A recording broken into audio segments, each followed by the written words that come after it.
dan bermanfaat.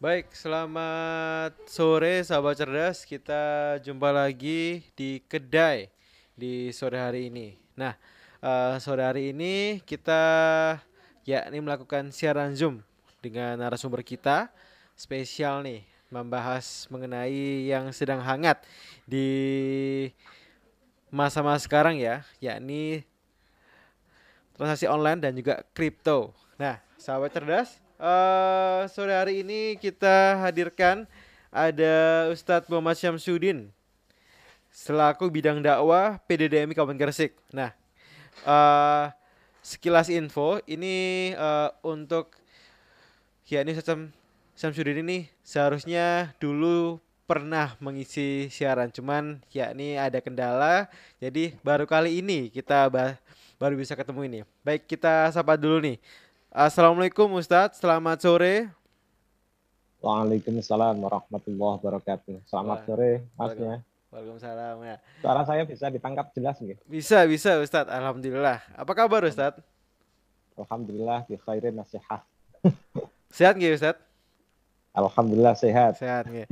Ini sekilas info untuk hari ini kita tidak melakukan live ya, live di studio. Kita melakukan siaran Zoom. Soalnya Ustadz Syamsuddin lagi ada di Bawean nih. Jadi agak jauh kalau harus ke studio dulu ya. Jadi sahabat cerdas yang ingin tanya ya, yakni di sore hari ini kita temanya adalah transaksi online dan juga kripto. Nah, ini kan lagi hangat ya, membahas mengenai yakni kripto atau transaksi online ya di masa-masa sekarang, masa-masa digital ya. Jadi untuk sahabat cerdas yang ingin tanya, monggo sudah kita siarkan melalui FM di 100,4 FM, melalui YouTube Suara Gresik, Instagram dan juga Facebook. Untuk sahabat cerdas silakan menyimak ya dan juga menanyakan. Baik, Ustadz, Iya. kita mulai bincang-bincang di hari ini Ustadz ya mengenai Boleh. yakni transaksi online dan juga kripto. Nah, mungkin bisa dijelaskan dulu Ustadz mengenai yakni transaksi online dan juga yakni kripto itu apa sih Ustadz? Soalnya saya sendiri kurang paham mengenai hal tersebut. Monggo Ustadz. Iya, makasih. Assalamualaikum warahmatullahi wabarakatuh. Waalaikumsalam warahmatullahi wabarakatuh.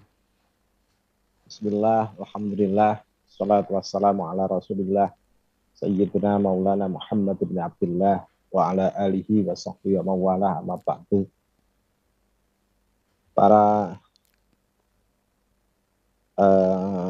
segenap kru radio Suara Gresik yang berbahagia, baik, teman-teman PDDMI Kabupaten Gresik yang berbahagia, serta para pendengar pecinta radio Suara Gresik. Oh iya Ustadz, untuk info untuk ya ini pendengar kita panggil sahabat cerdas nih, para sahabat cerdas. Ini suaranya jenengan agak kecil terdengarnya di sini, Mas. Oh gitu. Iya Ustadz, ini sudah saya normalkan untuk suaranya.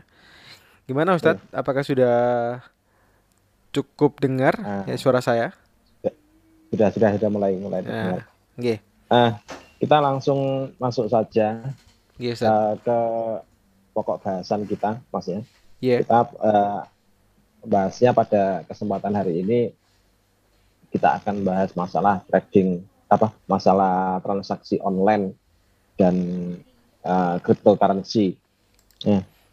Di mana untuk transaksi online ini memang merupakan zamannya, Mas ya. Sudah, karena dewasa ini kan kita sudah bisa dihubungkan dengan internet. Benar, Ustaz. Kita meskipun berjauhan jaraknya, saya ada di Pulau Bawean, dengan ada di Gresik, tapi kita masih bisa berinteraksi karena adanya fasilitas internet. Benar nih. Nah, meskipun ada fasilitas internet semacam ini, dan kita bisa berinteraksi, tetaplah yang namanya suatu media, karena internet itu kan suatu media. Baik, jadi pasti ada kelemahan-kelemahannya. Jadi ada kelemahan, entah itu kelemahannya sedikit atau besar, itu pasti ada kelemahannya. Nah, ini yang kita kaitkan dengan masalah transaksi online. Transaksi online itu ada banyak macamnya. Ada transaksi yang harus melalui e-commerce. E-commerce itu berarti ya elektrik commerce. Baik. Atau perdagangan yang difasilitasi dengan fasilitas-fasilitas elektrik, macam kayak Bukalapak, terus kemudian Tokopedia, dan lain-lain, Shopee, dan sebagainya. Itu yang sebelumnya itu kita tidak pernah berpikiran tentang masalah ini. Nggak pernah berpikiran bahwasanya ternyata kita sudah bisa membeli sesuatu hanya berangkat dari di atas kasur. Yes, di atas kasur. Ternyata kita bisa mengaksesnya. Sekarang pun kalau mungkin mau belanja dapur atau untuk rumah, mungkin bisa langsung di HP, Ustaz ya. Bisa langsung lewat HP. Bisa langsung melalui HP. Nah, transaksi ini kan disebut dengan istilah transaksi online. Nah, karena biasanya kita itu transaksinya langsung pergi ke pasar, berhadapan-hadapan langsung dengan penjual dan pembeli. Saat itu juga kita bisa menentukan barang yang kita beli itu kita sukai atau tidak, kita batalkan atau tidak transaksinya, dengan langsung bisa melihat fisik barang. Nah, ketika berada di transaksi online, kan fisiknya itu tidak bisa kita lihat secara langsung. Kadang-kadang yang ditunjukkan itu fotonya hanya foto-foto sekilas, foto perwakilan saja, bukan foto barang yang asli yang sedang kita sedang. Nah, di transaksi online semacam ini mau tidak mau kan pasti ada unsur gorornya, istilahnya dalam fikih itu. Ada unsur goror. Jadi ada sedikit atau banyak pasti ada unsur gorornya. Nah, unsur goror ini kemudian secara Islam, karena konteks bahasan kita adalah konteks bahasan fikih, secara Islam harus bisa diminimalisir. Nah, cara meminimalisirnya itu adalah dengan jalan adanya khiyar. Itu ketika pasca atau purna terjadinya transaksi. Jadi adanya khiyar. Khiyar itu maksudnya adalah opsi untuk memilih meneruskan akad ataukah membatalkan akad ketika barang itu sudah diterima oleh pihak yang membeli.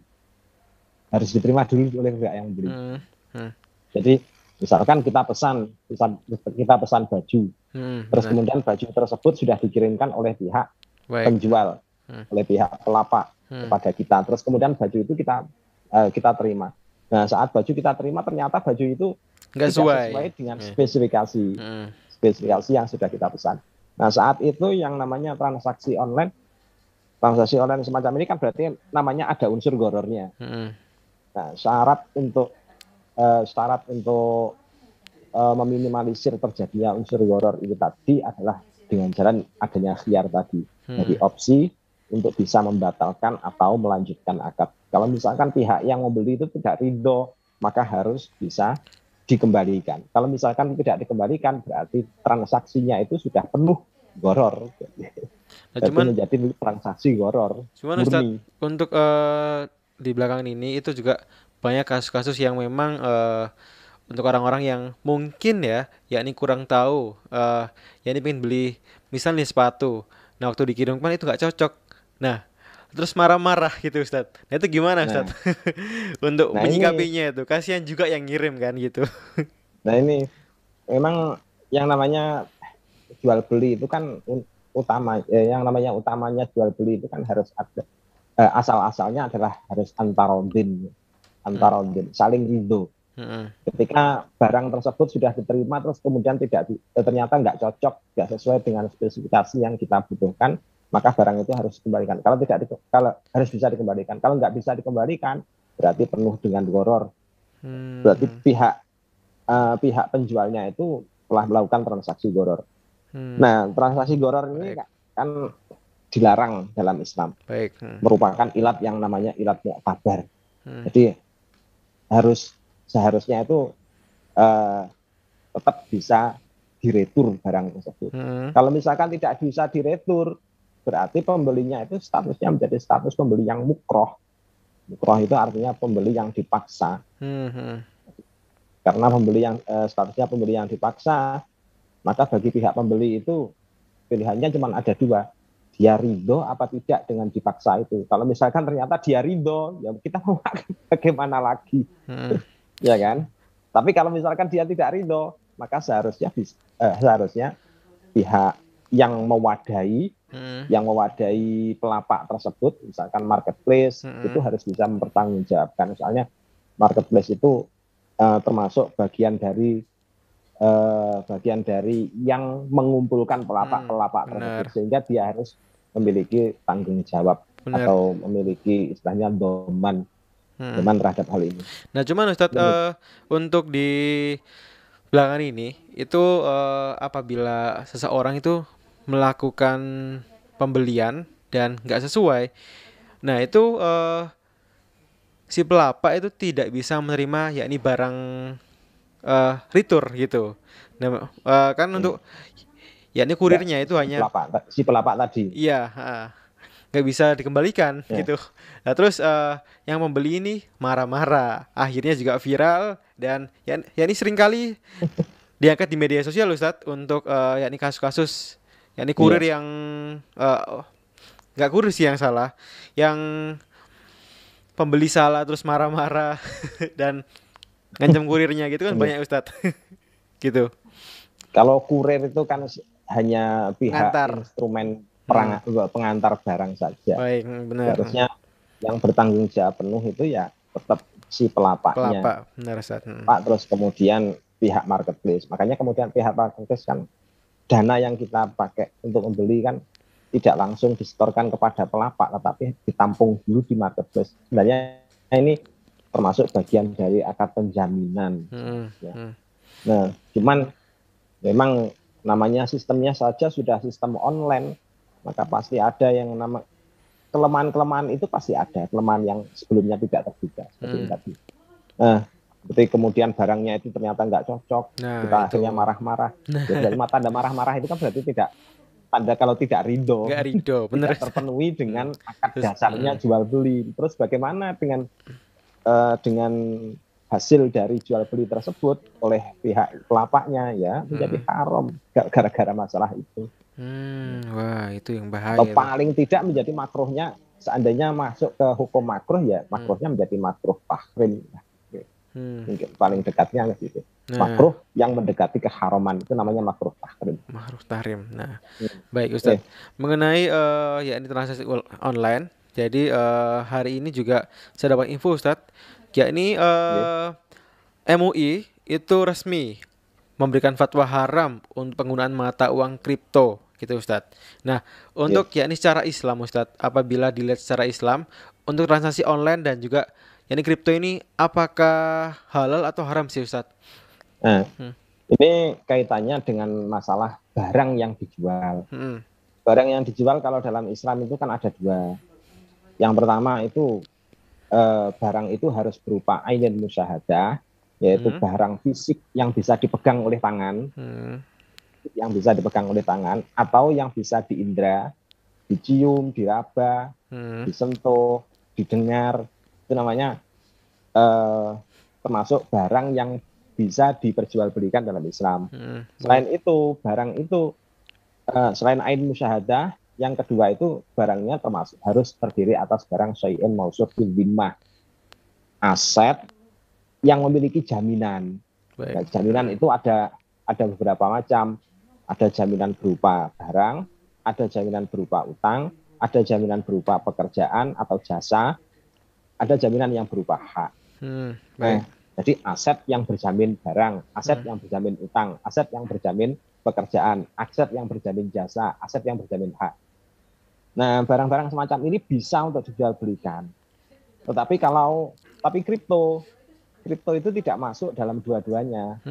Tidak masuk dalam ain musyahadah, barang fisik yang bisa dipegang oleh tangan, bisa didengar dan sebagainya. Juga tidak masuk barang yang memiliki jaminan atau barang yang memiliki kolateral, atau barang yang berunderlying aset. Baik. Jadi tidak masuk dalam kategori itu.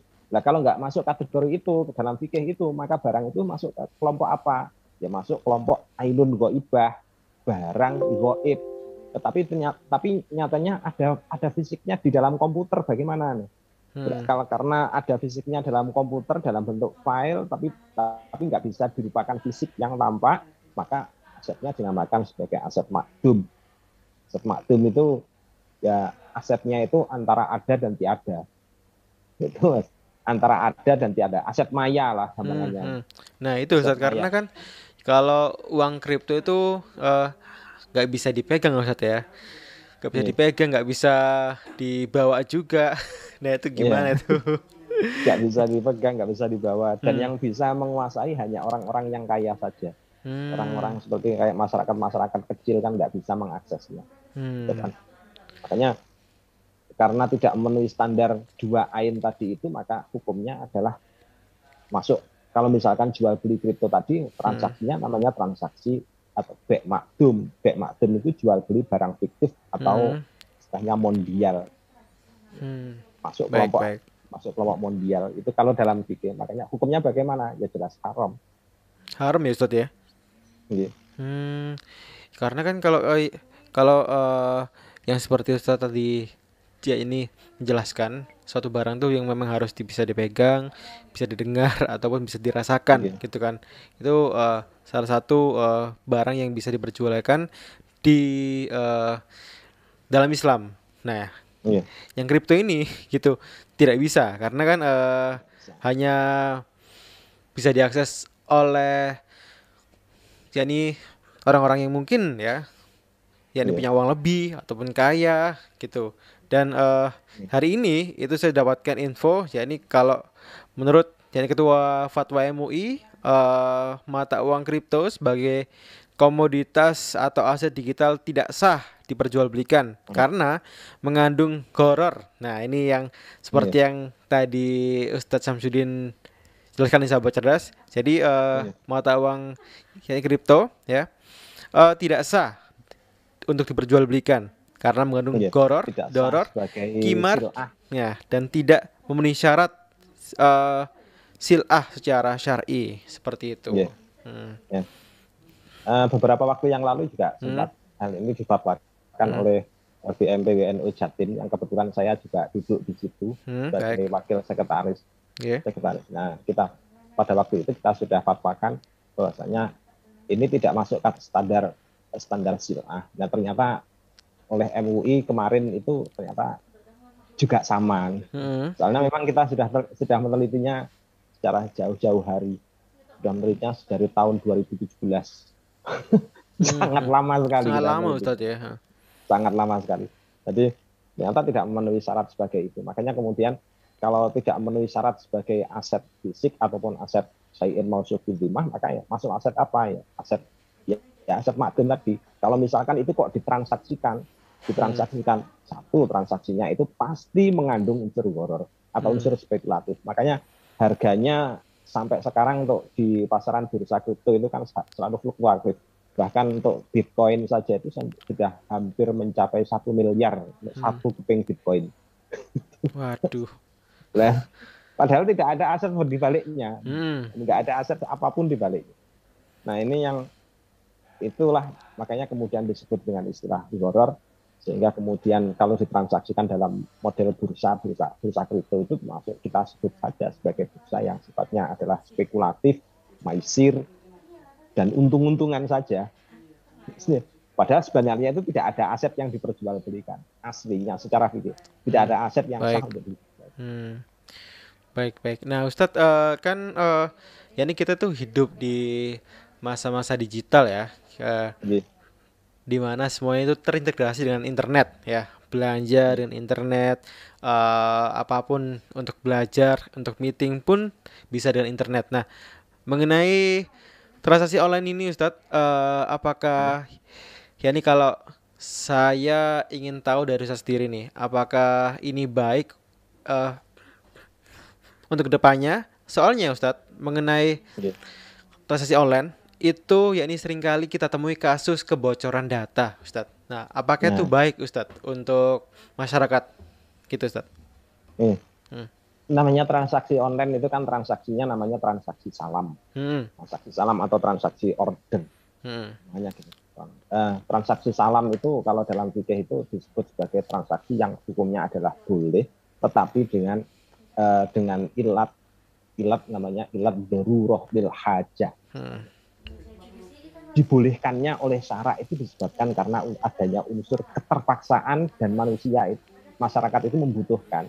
Seandainya misalkan tidak dibolehkan, maka betapa beratnya masyarakat. Itu yang pertama untuk masalah mengenai akad dari transaksi online. Sehingga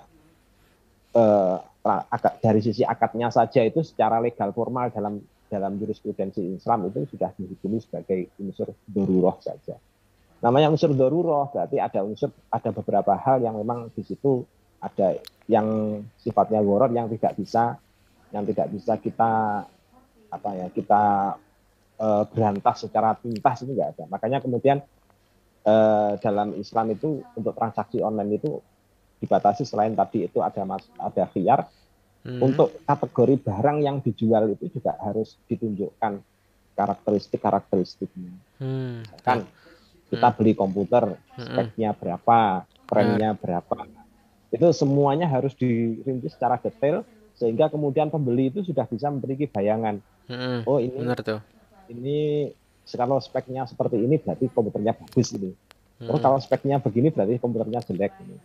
Kan semacam itu. Jadi itu spesifikasi seperti itu harus ditunjukkan di dalam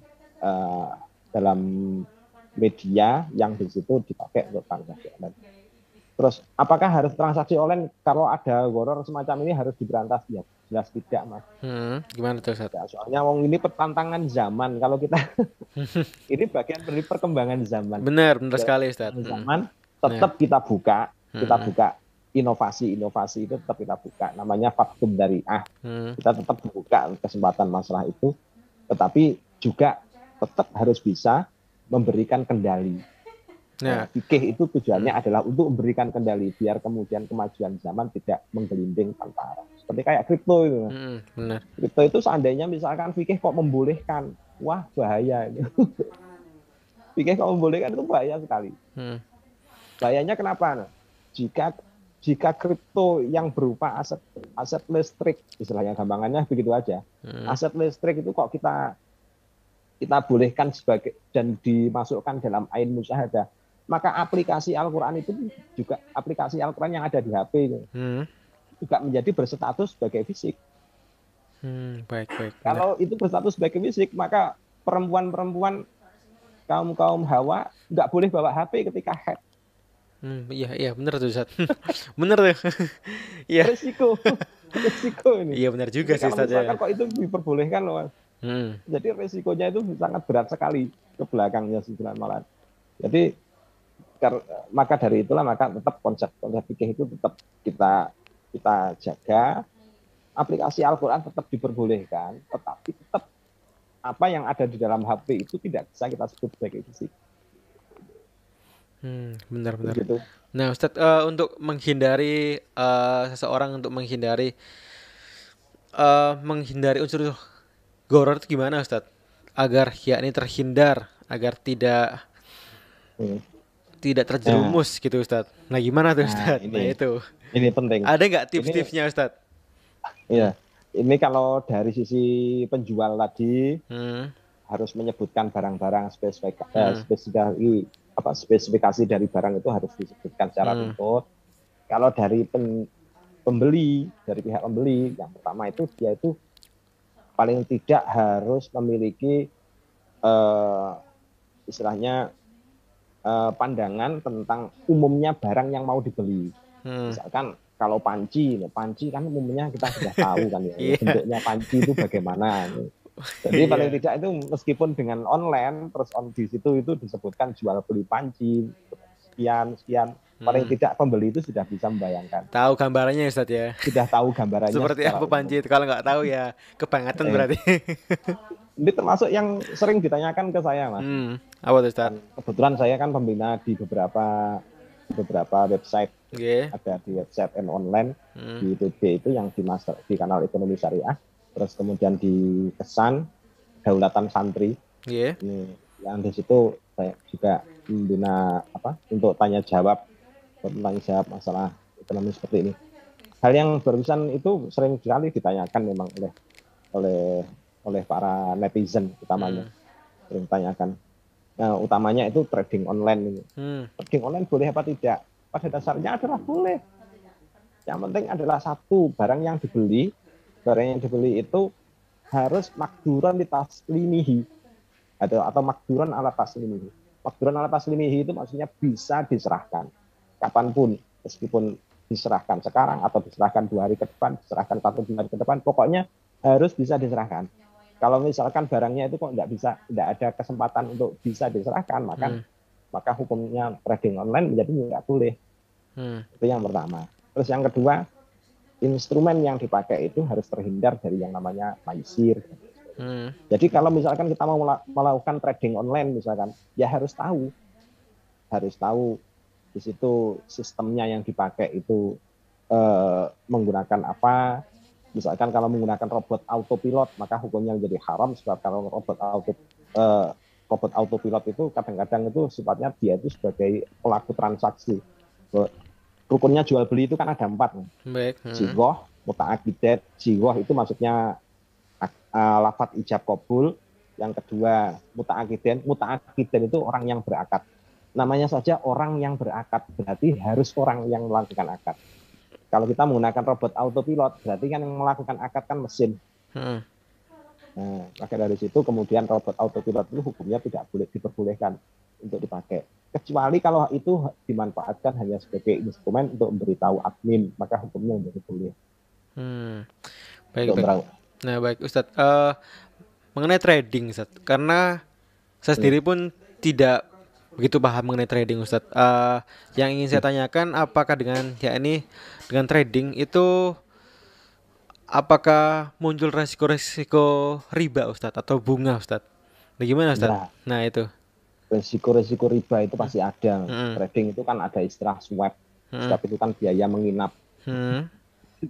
Biaya menginap kalau misalkan kita di jamnya, misalkan kita melakukan trading terus kemudian jamnya pakai jamnya Amerika, kan berarti pada waktu jam sekian itu di Amerika sudah ditutup pasarnya. Nah, pada saat betul pasarnya itu kan ada biaya menginapnya modal kita yang ada di sana. Namanya istilahnya swap, dan di situ ada bunganya. Itu kan hitungannya kan berdasarkan hitungan bunga, dan bunga selama ini kalau dalam transaksi syariah itu termasuk bagian yang diidentifikasi sebagai adanya riba. Ribanya termasuk riba korbi, makanya begitu. Baik. Karena saya sendiri, Ustadz, tidak begitu paham mengenai trading karena belum pernah mencoba juga mengenai trading gitu. Makanya ini tanya ke Ustadz Syamsuddin. Nah, apakah itu masih diperbolehkan ataukah tidak boleh, karena untuk resiko riba pasti ada ya, gitu Ustadz. Ya, resiko riba pasti ada. Kalau masalah boleh dan tidak boleh, maka sama saja dengan yang namanya trading itu kan hanya istilahnya kadang-kadang itu menjadi sebuah kebutuhan. Menjadi sebuah kebutuhan dari seseorang yang misalkan dia bergerak dalam dunia ekspor impor. Karena dia bergerak dalam dunia ekspor impor, maka dia membutuhkan yang namanya mata uang asing, keberadaan mata uang asing. Dan kalau misalkan keberadaan mata uang asing itu bisa diperoleh hanya dengan melalui trading, maka melakukan trading tadi itu hukumnya menjadi diperbolehkan.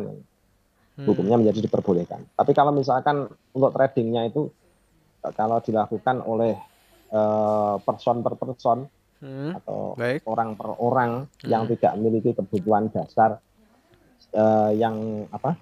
kebutuhan dasar, misalkan melakukan ekspor impor, maka yang dikhawatirkan adalah jatuh pada spekulasi saja, praktek-praktek spekulasi. Jadi dia membeli uang saat ini, dijual nanti pada waktu tertentu, dan dia terus mencari ini saja, selisih harga naik, selisih harga turun dan lain sebagainya, selisih harga jual, selisih harga beli dan seterusnya. Akhirnya jatuh pada aspek maisir. Soalnya trading itu kan ada jangka waktunya kan tidak terlalu lama kadang-kadang. Kadang-kadang hanya 30 menit, kadang-kadang hanya 1 jam, kadang-kadang hanya sekian jam kontraknya. Nah, selama kontrak itu kan ibaratnya seperti kita itu kayak membeli sesuatu sebelum barang itu kita terima terus kemudian kita jual lagi. Seolah-olah semacam itu yang terjadi di dalam sehingga kemudian untuk person per person lebih baik untuk dihindari saja dari trading. Kita yang aspek-aspek fisik saja yang sekira nampak. Mungkin gitu, Mas. Baik ya. Ustadz. Baik Ustadz, ya ini tahan dulu Ustadz, akan ada ya iklan yang lewat. Nanti sahabat cerdas ingin tanya, mau kita tanya, kita tunggu, masih ada waktunya. Jadi jangan kemana-mana, tetap di Radio Suara Gresik. Tak kenal maka tak kebal. Pagi, Pak. Pagi. Stop. Siapa kamu? Virus, Pak. Bapak siapa? Saya antibody. Bawa apa kamu? Penyakit. Wah, kamu pasti virus. Untung si bos sudah divaksinasi. Jadi aku kenal kamu. Halo, saya Cak Lontong. Nah, itu yang terjadi di dalam tubuh kita setelah divaksinasi. Vaksinasi melatih tubuh untuk kenal, lawan, dan kebal dari penyebab penyakit seperti virus atau bakteri.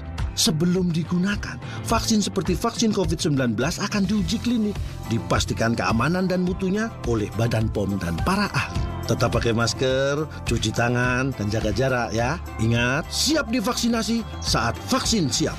Vaksinasi dan protokol kesehatan, lindungi diri, lindungi negeri. Dipersembahkan oleh Komite Penanganan COVID-19 dan Pemulihan Ekonomi Nasional dan Kominfo. Serta Indonesia Persada ID untuk menyiarkan baik.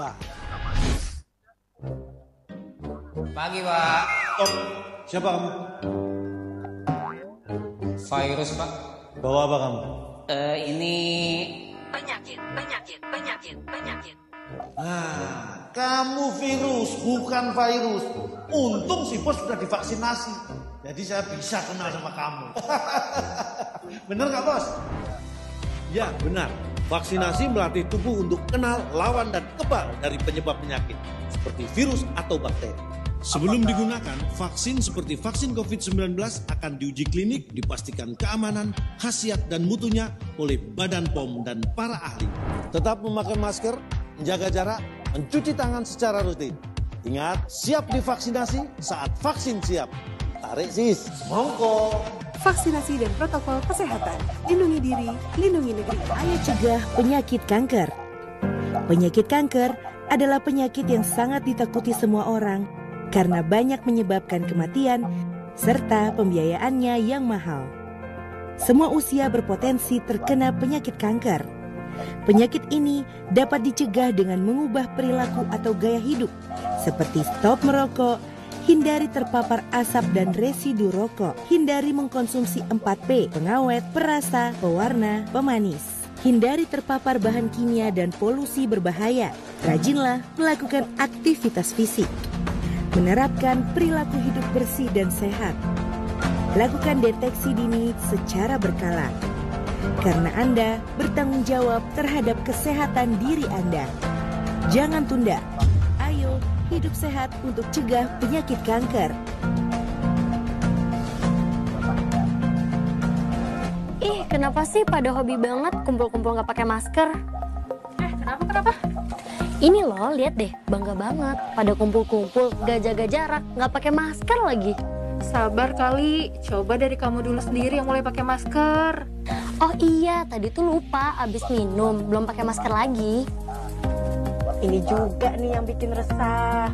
Kalian tuh harus jaga jarak, minimal 1,5 meter. Ya, biarpun kalian temenan sih. Lah iya, kamu ngapain deket-deket aku? Sana. Ya, tadi kan ceritanya cuma tanya kamu kenapa. Nah, Sobat Kom, ini dia hal yang wajib kalian ingat. Pakai masker, jaga jarak, dan yang paling penting, sering-sering cuci tangan pakai sabun. Ayo, kita disiplin menerapkan protokol kesehatan untuk melindungi diri dan orang sekitarmu. Yuk, lawan COVID-19 biar cepat musnah. Lawan COVID-19. Latihan menguatkan otot paha, bahu, dan perut. Yuk, ikuti olahraga 1 menit ala atlet bola voli Indonesia, Wilda Siti Nurfadilah Sugandi. Pertama, lakukan gerakan squat 10 kali. Kedua, shoulder tap. Posisi tubuh seperti akan push up. Lalu sentuh bahu kiri dengan tangan kanan dan sebaliknya. Lakukan masing-masing 10 kali. Ketiga, spider plank.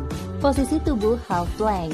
Gerakan lutut ke arah luar, lakukan 10 kali. Selesai, lakukan setiap hari agar selalu bugar ya.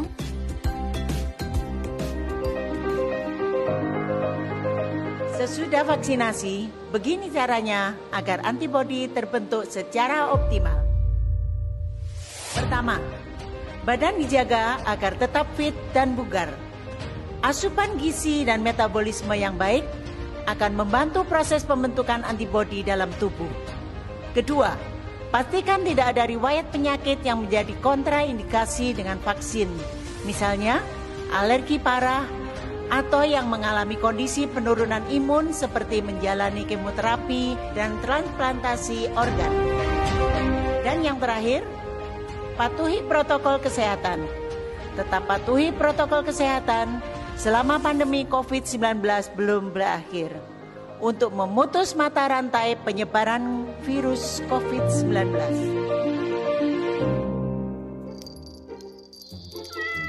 Popo, kamu lucu banget sih. Bulu kamu halus. Sini aku peluk. Sini, Pus. Oh, pantesan ada Bunda sih yang bawa ikan. Kamu mau ikannya? Buat Atta mana, Bun?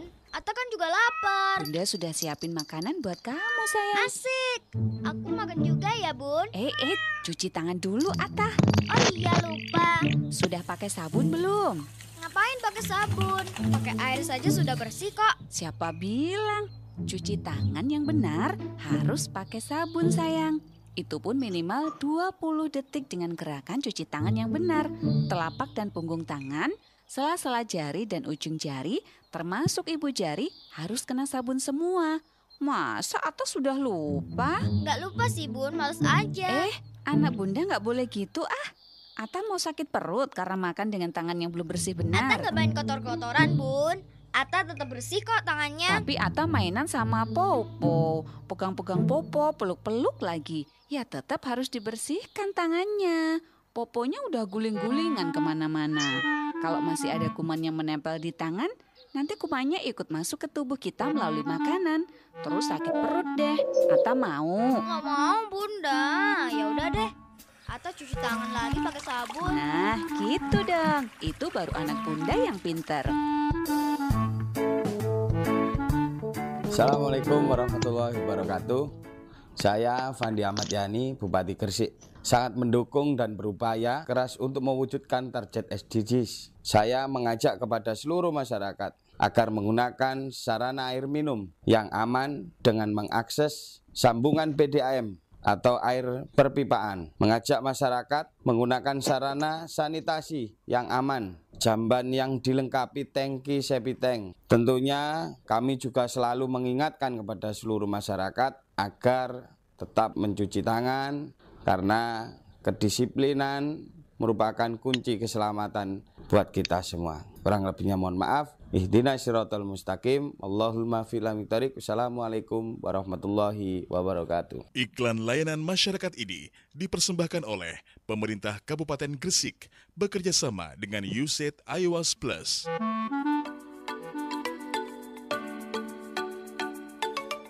Berbagai top menarik akan dikupas dalam dialog hari ini.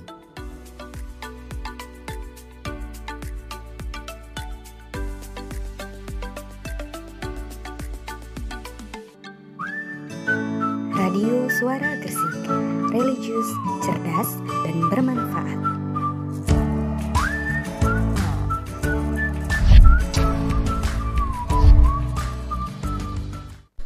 Baik, sahabat cerdas, kita balik lagi di program Kedai. Masih dengan Ustadz Muhammad Syamsuddin ya, membahas mengenai transaksi online dan juga kripto. Nah, tadi sudah dijelaskan mengenai yakni hukumnya seperti apa. Nah, sahabat cerdas yang ingin tanya-tanya mengenai kripto dan juga transaksi online bisa langsung tanya ke YouTube kita. Kita sudah siarkan, bisa tanya melalui WhatsApp, melalui Facebook dan juga Instagram. Dan juga disiarkan melalui di 100,4 FM Radio Suara Gresik. Nah, Ustadz, halo? Iya. Oke, nah ini masih gabung dengan Ustadz Syamsuddin di sore hari ini. Jadi kita masih ada waktu untuk bincang-bincang masalah transaksi online dan juga kripto. Nah Ustadz, setiap hal itu kan pasti ada yang positif, ada suatu positif dan negatifnya Ustadz. Nah untuk yakni transaksi online ataupun kripto itu apakah ada sisi positifnya ataupun negatifnya Ustadz? Kalau sejauh ini, kalau untuk yang transaksi kripto ya, transaksi kripto, karena kripto itu sudah apa? Yang ditransaksikan itu barangnya saja itu sudah tidak memenuhi syarat sebagai barang sil'ah atau komoditi. Maka yang terjadi itu hanya sifatnya menjadi sifat untung-untungan saja, maisir. Sehingga kemudian barang yang ada di pasaran, barang aset yang dilepaskan di bursa itu menjadi hanya tergantung pada sisi penawaran dan sisi hukum permintaan dari kalangan-kalangan tertentu. Padahal sebenarnya itu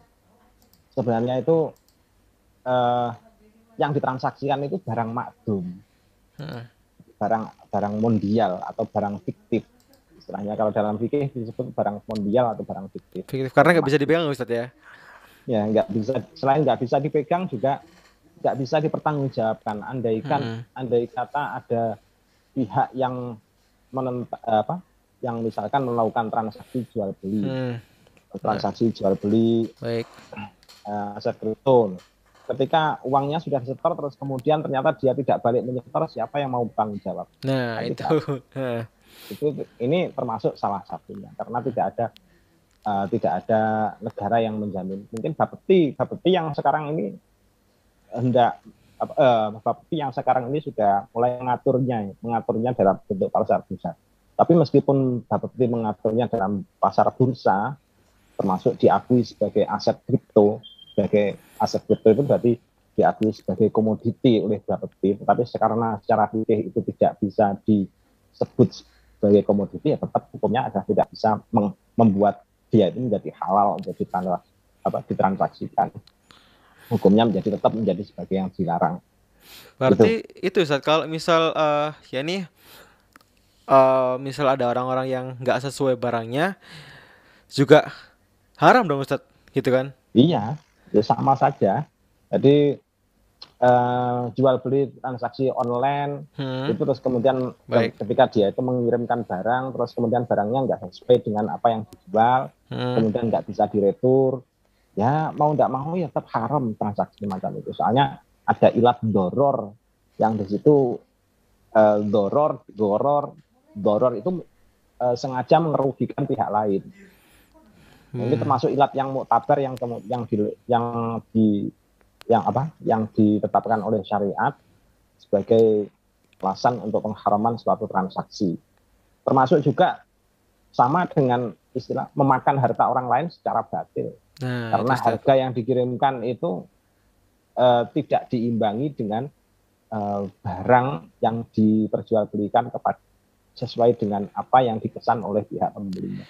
Berarti kan ada unsur kesengajaan untuk memakan harta orang lain secara batil. Padahal Allah Subhanahu wa ta'ala itu sudah menggariskan dalam Al-Quran, misalnya wala ta'kulu amwalakum bainakum bil batil. Jadi secara sharih di dalam Al-Quran sudah dinas, nggak boleh kita itu memakan harta orang lain secara batil. Baik. Secara batal, transaksinya kan batal tadi. Sama dengan kripto, transaksi kripto itu transaksi batil. Sebab apa? Ya sebab tadi itu barangnya nggak memenuhi syarat kualifikasi dalam Quran. Sehingga kemudian yang terjadi apa? Ya spekulasi. Akhirnya kripto Bitcoin yang dulunya harganya 50 rupiah sekarang membengkak menjadi hampir 1 miliar. Baik.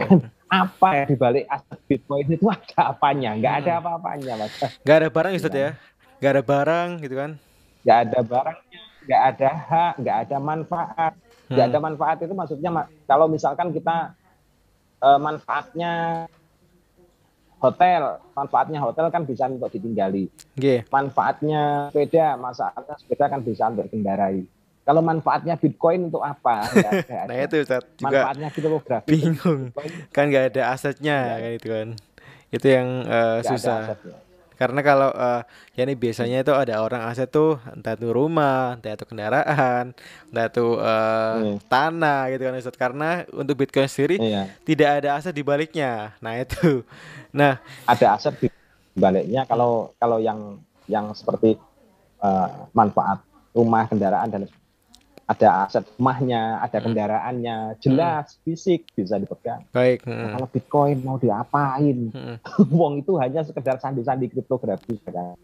Sandi kriptografi itu pun ditambang dengan menggunakan bumi untuk menambangnya bumi gaib, bumi di internet. Bahkan saya tuh sempat menganalisa. Kan saya kebetulan kan sebagai tim peneliti. Tim peneliti dalam hal ini. Miner yang dipakai oleh Bitcoin itu adalah miner yang sifatnya programmable. Iya, yang sudah diprogram secara khusus. Nah, karena miner itu sudah diprogram secara khusus, maka miner itu kedudukannya hanya sebagai apa? Ya semacam kalkulator saja kan.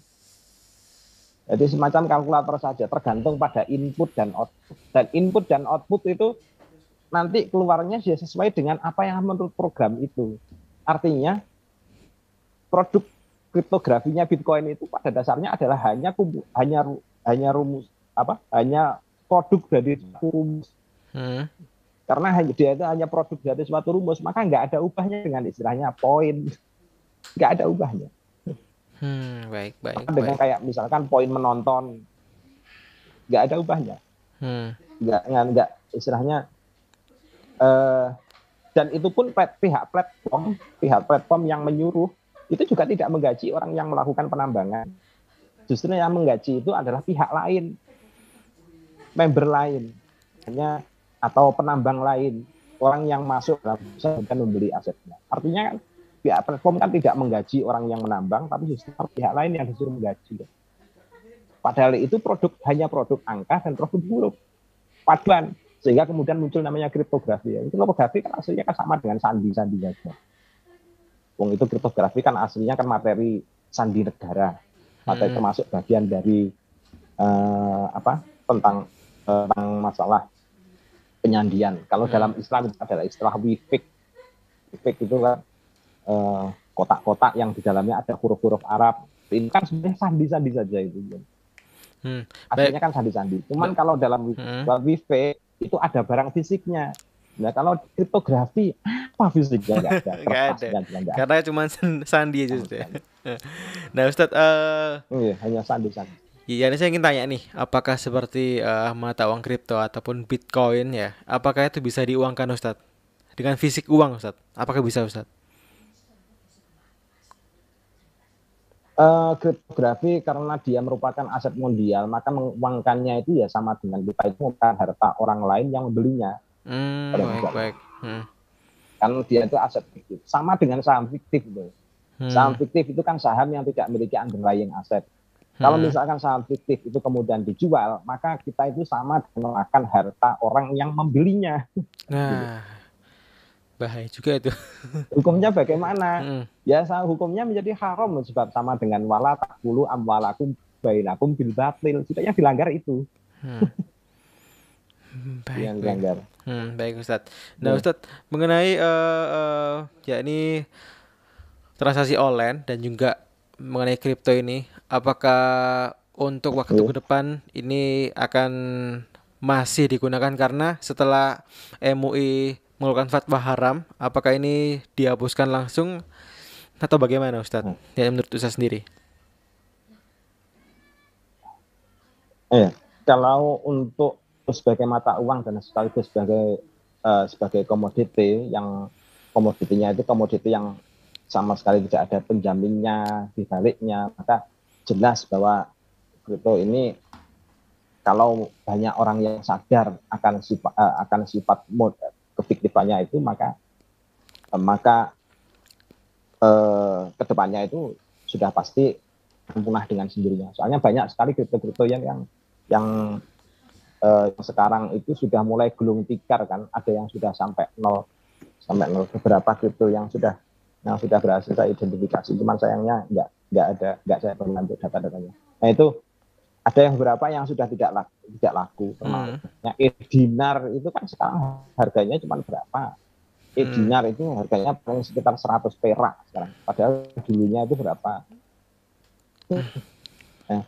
Dan biasanya itu kalau sudah tidak laku terus kemudian ujung-ujung itu akan dibawa ke arah skema piramida seperti kayak BTC Cash, BTC Panda, itu kan termasuk bagian dari yang kemudian di belakangnya itu ada istilahnya, ada skema piramida dengan dalih penyewaan alat tambang atau pooling istilahnya.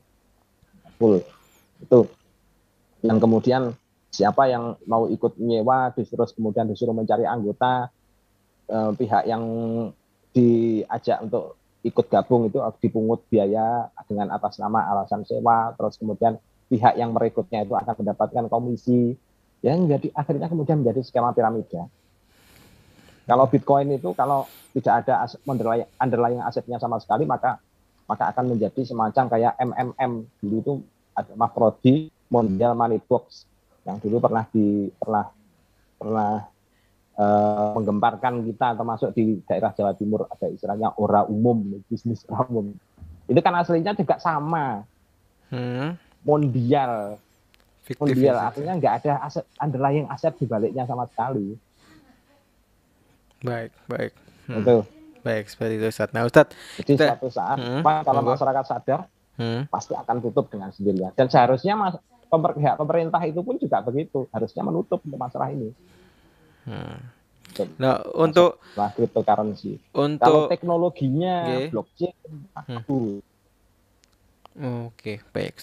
Tadi kan yang Ustaz bilang untuk akan sendirinya tutup ya Ustaz ya. Nah, apakah selama ini dari pemerintah adakah langkah-langkah untuk menggusur Ustaz untuk mata uang kripto ini karena haram kan akan ditutup itu Ustaz? Apakah ada? Ya sejauh ini di Bapepti itu malah berusaha untuk mewadahinya dalam bursa berjangka komoditi, di bursa berjangka komoditi, sehingga kemudian ada beberapa entitas seperti kayak toko kripto, Indodax itu kemudian diperbolehkan untuk melakukan bursa atau transaksi kripto. Nah, seharusnya dalam hal ini memang harus diawali dari pihak pemegang policy. Dalam hal ini adalah pihak Bapepti itu harus secara tegas untuk menyatakan bahwasanya ini aset mondial, harusnya itu tidak diperbolehkan. Baik, jadi kalau dilihat dari dalihnya Bapepti itu sebenarnya dalihnya itu kan untuk agar uang rupiah itu tidak langsung bisa lepas ke luar negeri kan. Aslinya kan begitu, asalnya dalih-dalih asal-asalnya dari mewadahi bursa kripto itu diwadahi dalam berjangka komoditi. Baik. Tapi mewadahinya dengan alasan itu tadi juga masih terbentur dengan sebab asetnya tadi itu, sebab asetnya yang tidak memenuhi jaminan hak, barang, utang, jasa, dan sebagainya. Karena tidak memadai itu akhirnya kemudian ya si malakama istilahnya Bapepti itu. Banyak kok. Nah, saya beberapa kali melakukan identifikasi terhadap beberapa aplikasi digital yang sebelumnya sudah dilarang, bahkan dinyatakan ditutup. Tahu-tahu dilegalkan. Ini sebenarnya saya itu sampai nggak kadang-kadang itu kurang bisa menerima kebijakan ini. Kenapa? Ini sebelumnya itu jelas dilarang, ditegaskan, ditutup, tapi tahu-tahu kok dibuka lagi. Dalih karena ada perubahan dan bergabung dengan perusahaan ini. Setelah saya cek, ternyata aslinya itu ada skema pencucian uang. Waduh. Repot. Saya nggak bisa untuk menyebutkan identitasnya, tapi yang jelas itu adalah itu dilakukan oleh aplikasi yang tempo hari tenar dengan istilah menonton video iklan. Baik. Sudah tahu kan dia? Yeah. Paling masnya sudah tahu kalau misalnya. Itu kan yang pertama kali membongkar kan saya loh Mas Udi. Baik. Itu yang membongkar saya. Baik Ustadz, kita nah itu ya, ini kita sudah sampai di akhir sesi Ustadz. Nah Ustadz, mungkin ada pesan untuk yakni para sahabat cerdas yang mendengarkan untuk menghindari unsur horor Ustadz dalam transaksi online. Apakah ada Ustadz? Untuk menghindari unsur horor dalam melakukan transaksi online. Monggo Ustadz, apakah ada? Pertama, bahwasanya Allah itu memerintahkan kita untuk mencari rezeki yang halal. Cara yang selain halal, kalau halal kan berarti fisiknya itu kan jelas. Fisiknya termasuk fisik yang dilegalkan oleh syara. Terus yang kedua adalah mencarinya harus secara baik, thayyib. Artinya thayyib itu kan banyak, bagus itu kan banyak sekali, bisa diteruskan banyak sekali. Termasuk maksud dari thayyib itu adalah tahu. Kalau misalkan di dalam trading, maka tahu tata cara untuk melakukan transaksinya. Terus yang kedua tahu dengan barang, bahwa barangnya itu termasuk barang yang bisa untuk diserahkan. Barang itu juga termasuk yang sering kita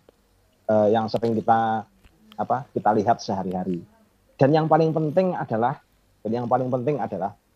mencek situs online yang dipakai untuk melakukan transaksi. Sebab ada beberapa kali laporan yang masuk ke saya lewat lembaga El-Samsi. El-Samsi itu lembaga studi akad syariah muamalah Indonesia. Kebetulan saya selaku direkturnya. Nah itu beberapa transaksi itu yang kadang-kadang dilakukan oleh aplikasi yang mengatasnamakan sebagai e-commerce, tapi ternyata aslinya bukan e-commerce. Nah, caranya untuk mengecek aplikasi ini ya dilihat ini legal apa tidak dan sudah disetujui apa tidak oleh pihak pemegang kebijakan kayak OJK, SBI dan lain sebagainya. Itu yang harus untuk kita pegang kuat-kuat khususnya. Dan utamanya adalah terkait dengan barang tadi, barang yang dijual belikan. Barang yang dijual belikan itu termasuk halal atau haram, memenuhi fikih atau tidak. Terus kemudian bisa diserahkan atau tidak. Kalau nggak bisa diserahkan, maka itu jelas adalah horor. Mungkin begitu. Baik Ustadz. Mas ya. Terima kasih Ustadz atas ilmu yang diberikan di sore hari ini. Kali ini kita membahas yakni tema kita transaksi online dan juga yakni kripto. Nah gitu.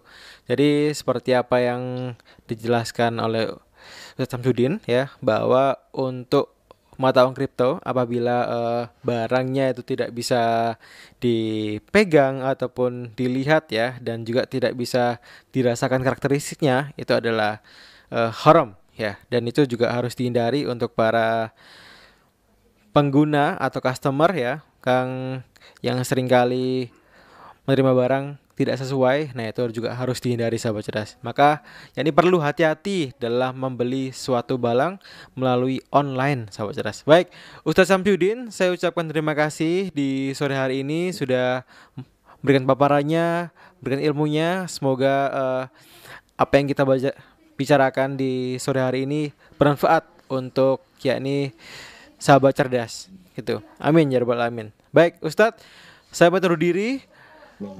Sampai jumpa di lain waktu, dan saya Ruzar segenap kru yang bertugas mengucapkan wassalamualaikum warahmatullahi wabarakatuh. Sampai jumpa di kedai Waalaikumsalam warahmatullahi wabarakatuh. Jumat berikutnya.